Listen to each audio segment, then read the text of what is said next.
Hey everybody, been talking to a lot of people about using the Hypervolt lately, and let's face it, as runners, there's not a lot of pre-activity exercise that we like to do, but since we got the Hypervolt, we might as well use this thing because our muscles are going to be a whole lot happier. So I'm going to show you two different ways to do this today. So we're going to do it in one side of the body in standing and one side kneeling. You can decide which way you want to do it.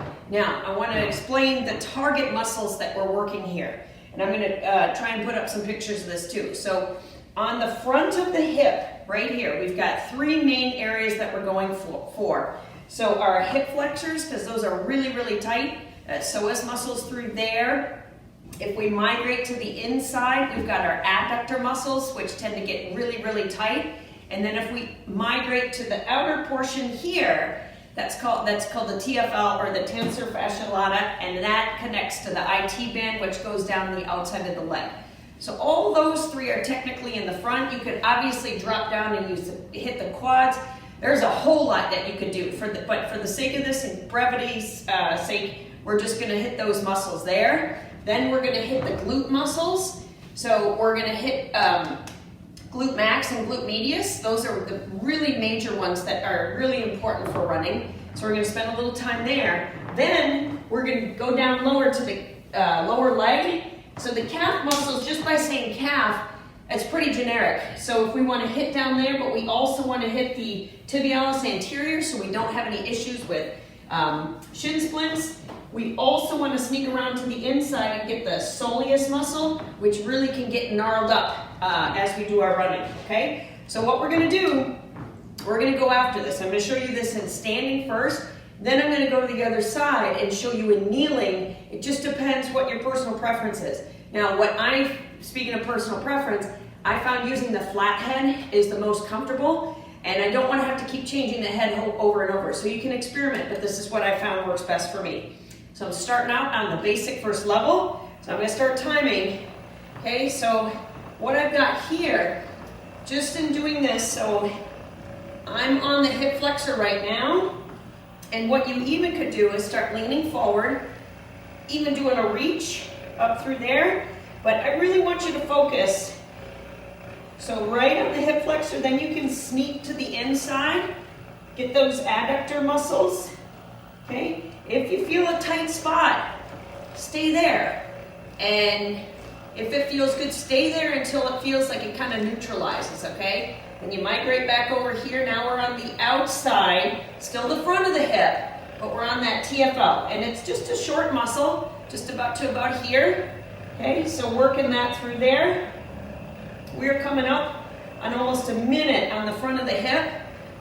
Ooh, this feels pretty good. I was saying, you can also do this at work. I was sitting at a desk, which basically gnarls everything up in the front there. Okay, now we're going to switch and go right to a running specific position. Okay, not to give you my best side here, but you're now going after the glutes. Okay, and really getting in that spot. You've got that bone on the outside of the hip, so you want to wrap around, hit those glutes. You can even do a couple squats here. Really work your way through there. You can even do them standing, working our way here, just targeting those muscles. Just find the spots where it needs it. You'll know, because it feels pretty good to do, okay? Just be careful where you put this one back here. And who cares who's looking at you, because they're going to be jealous that they don't have a Hypervolt like you do. All right, so we're working our way through there. We're finishing up here. Now comes the all-important lower leg group, okay? So you're going to put the one foot in front of the other. Okay, so now I'm dropping down below. Okay, so I'm getting the outside and going all the way down to the Achilles. Okay, so I'm on the outer side here. I'll show you this. Notice what I'm doing. I'm getting some dorsiflexion in the ankle, which is going to be really important for the movement. Okay, now I'm on the front. Do you have to do it? No. It's just another way you can get extra motion back there. Okay, now switch hands. This is where I'm going to show you from the inside here. Really getting after that soleus muscle down to the inside here. Working our way down. Especially if there's a spot where it's the Achilles and the muscle kind of come together. So you want to make sure that gets some nice TLC too, okay? So that's in standing. Then you would go to the other side if there was no place to kneel. If you're home and you want to do this kneeling, we're going to do the other side now, okay? So again, starting in the front of the hip, right, going after that hip flexor, which is really, really good. Feels really, really good to do. I do this on my right side. I'm going to start to migrate down to the adductors on the inside here. Working our way through there. They're saying thank you, I can hear it. Then we're going to migrate to that other side where the TFL is. Okay? And again, if your quads are tight, you've got problems with your, tightness in the quads, drop down. I'm just saying that, we could be spending so much time through here, but these are the quick hitter groups of what's going to be really important to work on. Okay, so we did that through there. Next, I said we're going to work on the glute, right? So we're going to take that same leg and now lean forward.